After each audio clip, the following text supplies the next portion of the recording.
Ustaz, minsan mo sa kasal, hindi napagkasal sa sambayan na nun. Ngayon mga gay, ando taman ang oras, igawagin ka pagkasal sa sambayan. Ang kasar ay pinahintulutan lang sa traveler. Ang ilan sa mga ulama, sabi nila, hanggang 4 days lang. Oo, pagka may intention ka sa pupuntahan mo na more than 4 days ka doon, kukumplituhin mo na ang sala. Ibig sabihin, pag may intention ka na 4 days ka doon, pagdating mo doon, kukumplituhin mo na sala. Pero ang tama, walang limit. Hanggat hindi mo alam hanggang kailan ka dyan, kasar ang sala mo. Ang propeta, lahat ng oras, kasar. Duhur, lahat ng 4 na raka, kasar. Maliban kung alam mong magtatagal ka sa lugar na yun. Katulad natin dito. Alam natin na may kontrata tayo. Ibig sabihin, alam mo na magtatagal ka, so hindi ka na pwede magkasar. Maliban kung pupunta ka sa Makkah, tapos mag-umrah ka doon, hindi mo alam kung ilang araw ka, baka may asikasuhin ka pa doon, hanggang nandoon ka, magkakasar ka. Halimbawa, sa travel ka, papunta sa Makkah o saan, kasi mga pinag-orasin na. Tapos sa pinakawang pwede sa nakita. Na halimbawa, daw kita ka mas dito ka bakit na pagkasar. Kahit saan ka naman, pwede ka magkasar. Hindi naman ibig sabihin, ang kasar ay sa masjid lang.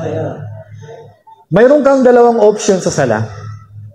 Pwede kang magsala ng duhur, sa oras ng duhur, then isunod mo ang asar. Sa oras ng duhur, ang tawag dyan ay jamut takdim. Maagang pinagsama yung dalawang sala.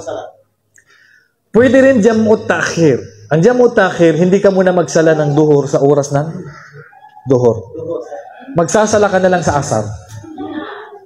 Pagdating ng asar, magsala ka muna ng duhur, then isunod mo ang asar. Ibig sabihin, pinagpaliban mong pinagsabay ang dalawang sala. Ganun din sa gabi.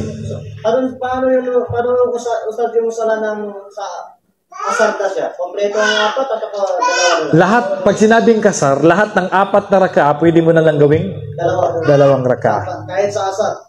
Lahat. Asar, duhur, isya. Ang hindi lang pwedeng bawasan ay maghrib at fajar. Pero take note, may dagdag dito na dapat ninyo malaman, kung ikaw ay traveler, di napadaan ka sa lugar na may masjid, tapos alam mo na ang sala nila pag duhur ilang raka? 4. Tama. Ang sala mo? 2. Magkakasar ka. Pag sila ang imam, kukumplituhin mo sala mo. Pag sila ang imam, kukumplituhin mo ang sala mo. Sa duhur na yun? Sa duhur na yun. Halimbawa, dumating ka doon, nagsasala sila. Ang inabutan mo lang, halimbawa, 2 lang. Ano, magsasalam ka na ba kasabay? Hindi pwede.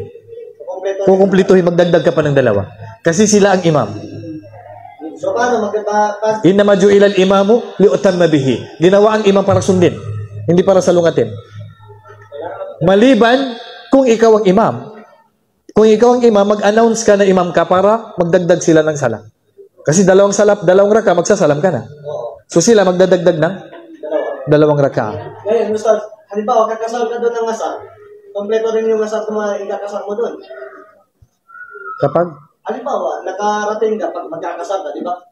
Nakarating ka sa isang masjid na mayroon nagsasala ng duhur na kompleto. Pagdating sa... So, 4, yung duhur. So, ang tanong mo yung asar, 4 din ba? 4 din ba? Dalawa na lang. 2 lang. Kasi bakit? Yung asar, wala ng imam yun. Kumbaga, sa'yo na yun. Kaya pagkatapos ng duhur, idagdag mo yung asar, 2 raka na lang. Ustaz, tanong niya,